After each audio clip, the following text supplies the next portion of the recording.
As far as the dollars are concerned, when you put pennies before principle, it makes me wonder how many pennies it takes to change your principles.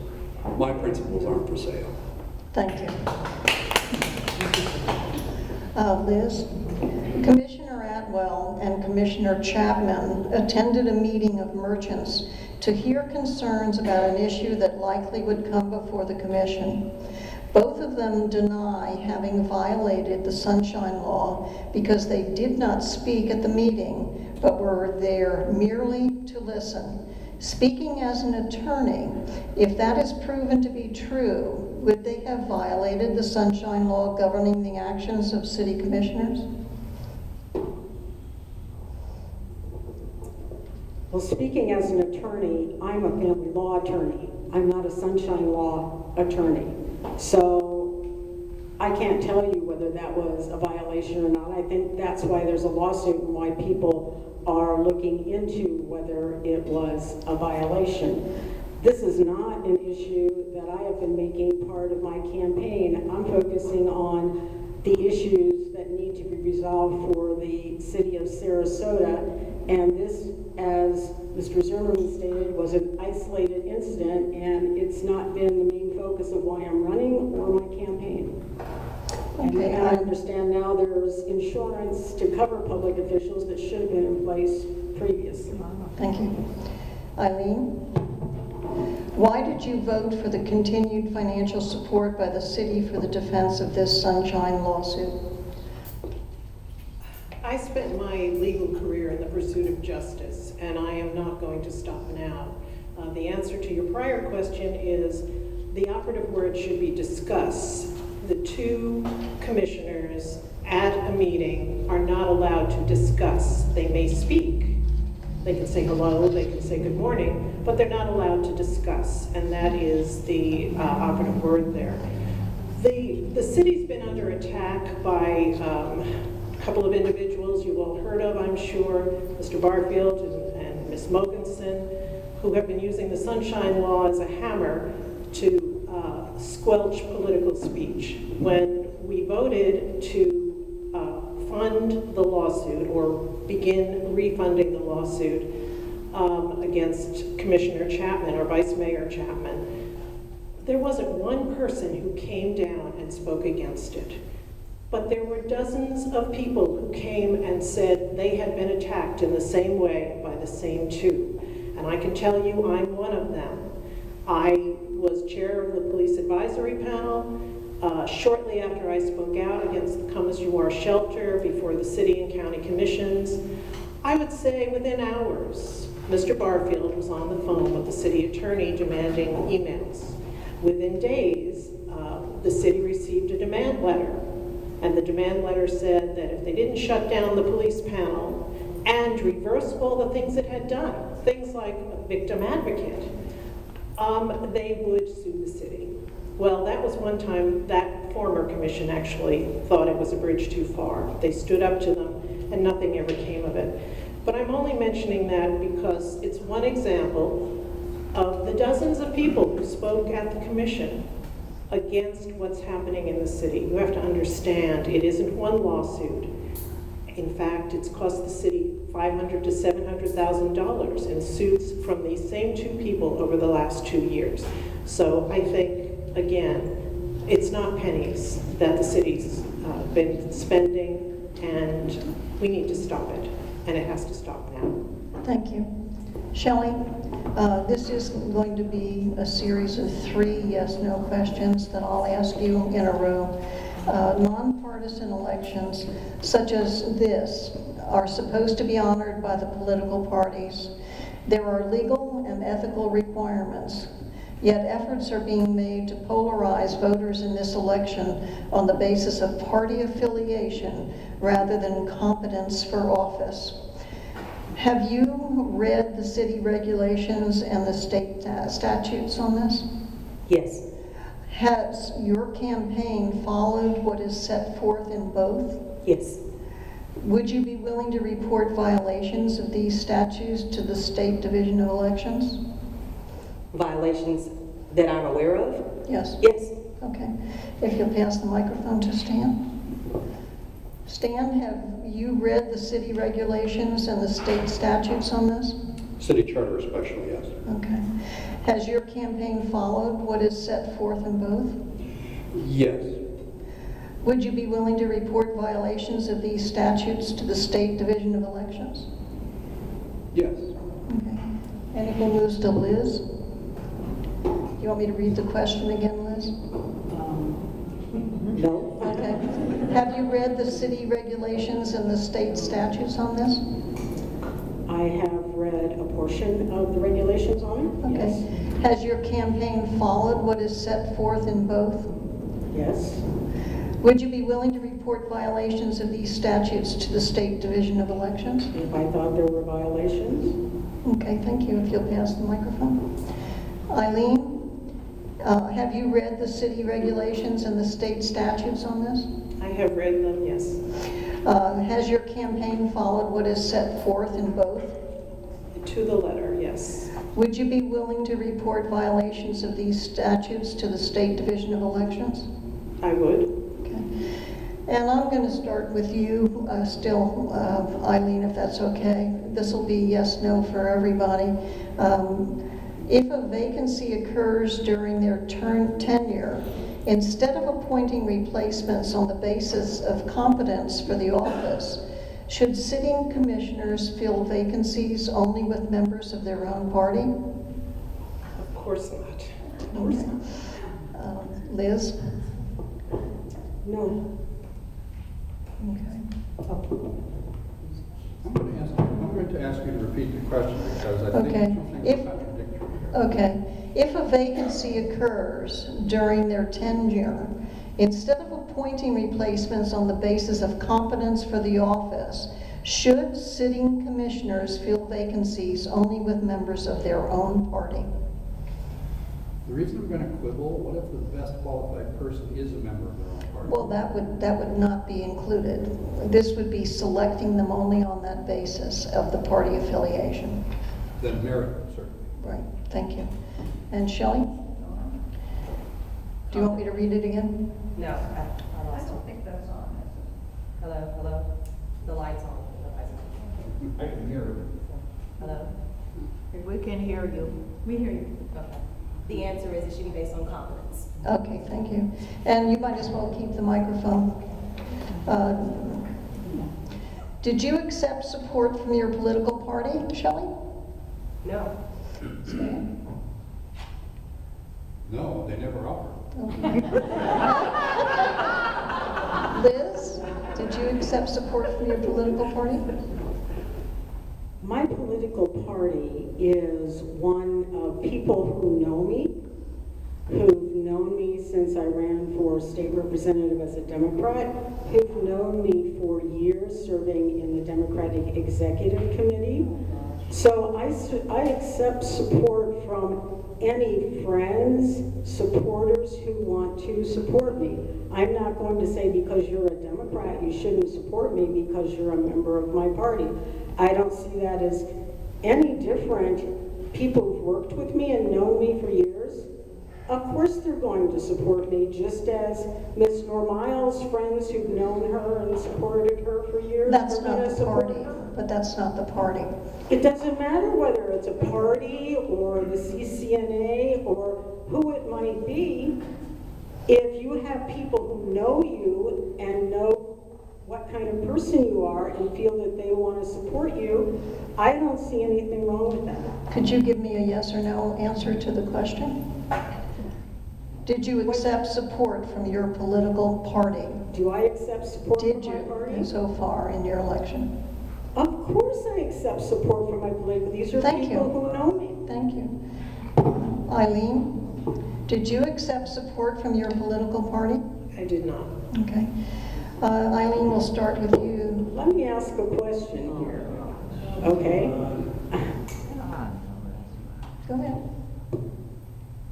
So, if your political party wants to support you, you say, no, I don't want any of you people to support me. You really I'm think- not saying individuals, I'm saying the party. That's what's in the question, not contributors and constituents. Okay? Eileen? I'm accepting support from individuals. Eileen? Because the difference between the success records of Housing First programs versus Come As You Are shelters has been demonstrated throughout the country, the current City Commission has declined an attempt by county commissioners to force city taxpayers to finance the building, to provide a location, and to bear the expenses of one of these shelters, to which the county would send all of the chronic homeless from throughout the county. Would you raise city taxes to support a shelter under such terms? Wait, you'll have to repeat that.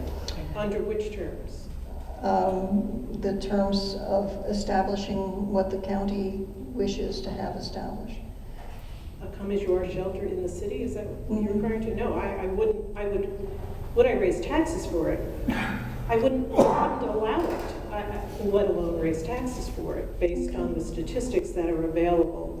There are no statistics that anyone has been able to locate for a Come As You Are shelter that shows it has any success. If there were statistics like that, then... Okay, this is essentially a yes/no, is what I'm asking for. Liz? Could you repeat that question? Sure.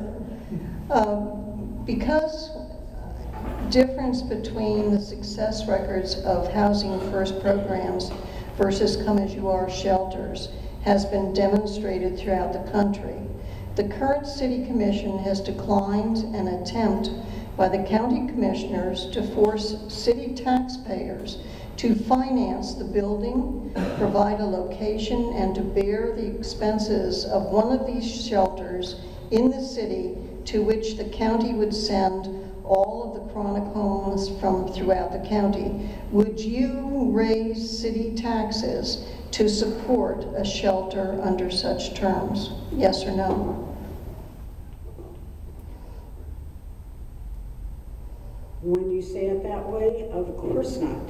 Okay, thank you. Your question presupposes, as you said, that they don't work, so why would I do that? Thank you. Stan? Do you want me to read the question? Or? I think we all understand Okay. the question. I have a broad enough voice, I can get by without this. No, we're recording this. This is being filmed. Oh, well, then this is Use the good. other mic.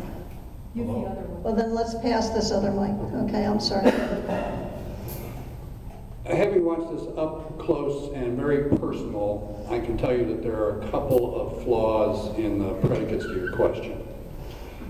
I think I'm going to answer the same question that was asked at Tiger Bay. Would you, as a candidate, if elected, support the establishment of a shelter in your district? And my answer to that question is no. Okay, if you'll pass the microphone. Shelley? Is this a yes or no, or are we being Yes, able it's to- supposed to be a yes or no. Would you like me to read it again? Sure. Because of the difference between the success records of Housing First programs versus Come As You Are shelters has been demonstrated throughout the country, the current City Commission has declined an attempt by the county commissioners to force city taxpayers to finance the building, provide a location, and to bear the expenses of one of these shelters in the city, to which the county would send all of the chronic homeless from throughout the county. Would you raise city taxes to support a shelter under such terms? No, I would not. Thank you. And you might as well keep that microphone. If you are elected, will you pledge to the voters that you will complete your 4-year term and not resign to run for higher office? This is a yes or a no? This is a yes or no. Yes. Thank you. Stan? With the exception of my wedding vows, I tend not to make pledges that last more than a couple of years because conditions could change. The Democratic Party may ask me to run for president. And I'd be a fool to turn them down. Can I take that as a no? So I will tell you that if they don't, I will fill out my term. If they call, I'll call. Well, thank you. Liz? I don't have any plans either at the moment to run for a higher office. I think I can make some, positive changes to the city. But like Stan, I don't think one can make a long-term pledge about anything. Okay, thank you. Eileen? It's my intent at this point to fill out the term, 4-year term, unless I get a chance to run against Stan.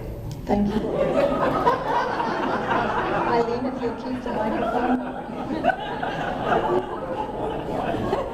Eileen, the city has slashed transportation impact fees from developers, even though it lacks the funds for planned roundabouts and mobility improvements. Will you support just letting traffic congestion increase? There's 3 questions in this. Yes or no? Well, I support letting traffic congestion increase. Well, that's one of the recommendations. I don't support traffic congestion increases. Would you support raising taxes to cover the shortfall?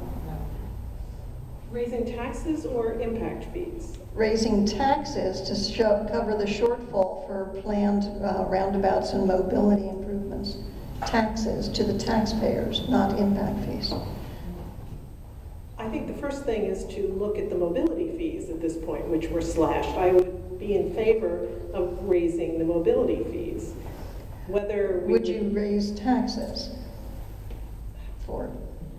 That's difficult, Kathy. It's if for a bridge, possibly, but for traffic congestion, Okay. no. I think no. Would you increase impact fees? Yes, I would. Okay. Liz, with the same question regarding the transportation impact fees from developers. The city has slashed them, even though it lacks the funds for planned roundabouts and mobility improvements. Would you support just letting traffic congestion increase? No. Okay.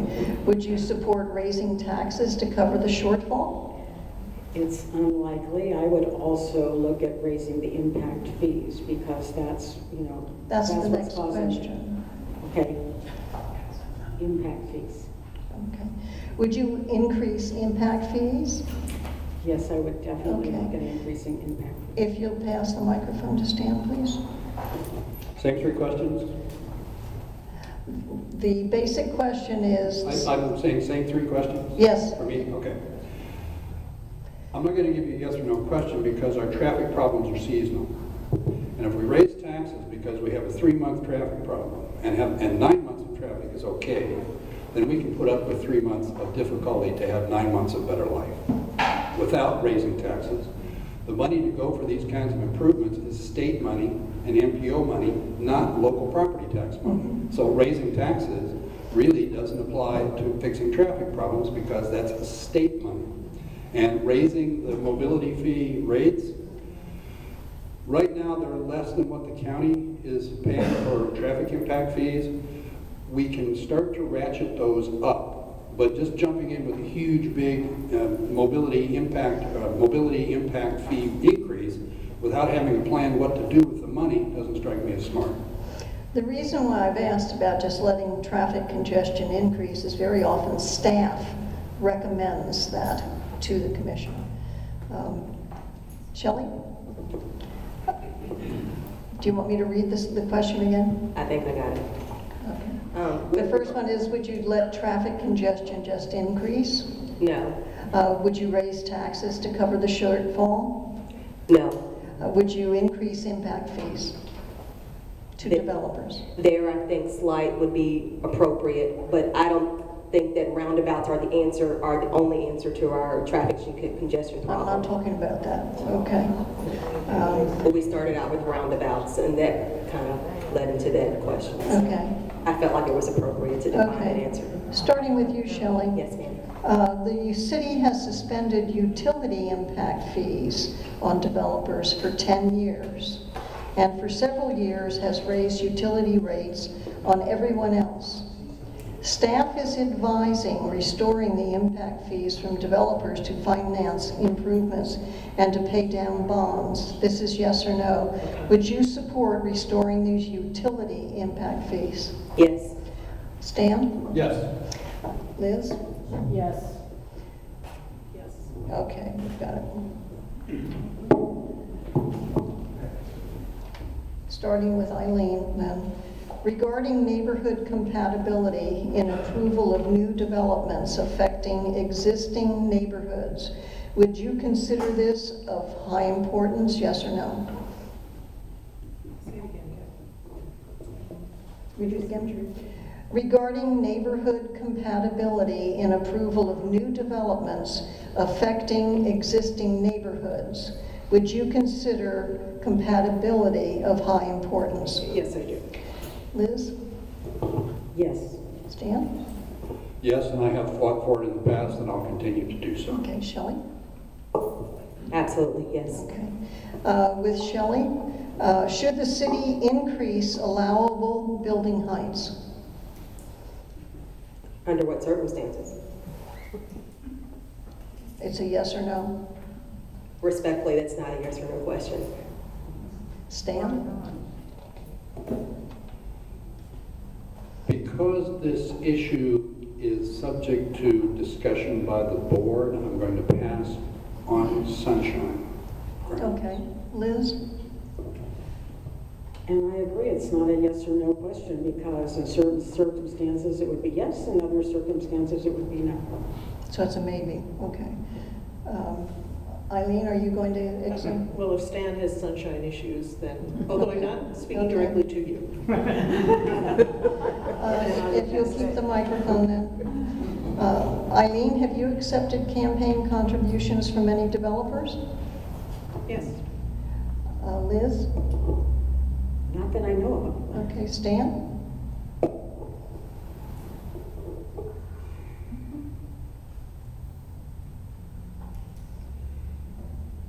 I think so, but it depends on how you interpret it. Is a carpenter a developer? Is someone in the building trades a developer?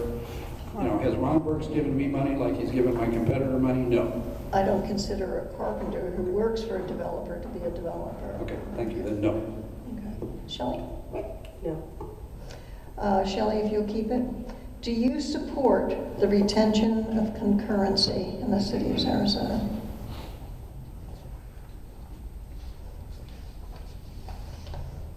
Yes. Stan?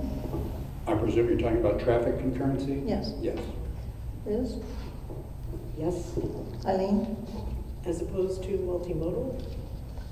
Just support of the retention of concurrency as a policy. Yes. Okay. Eileen, the commission recently balked at a 20-year agreement with Madison's and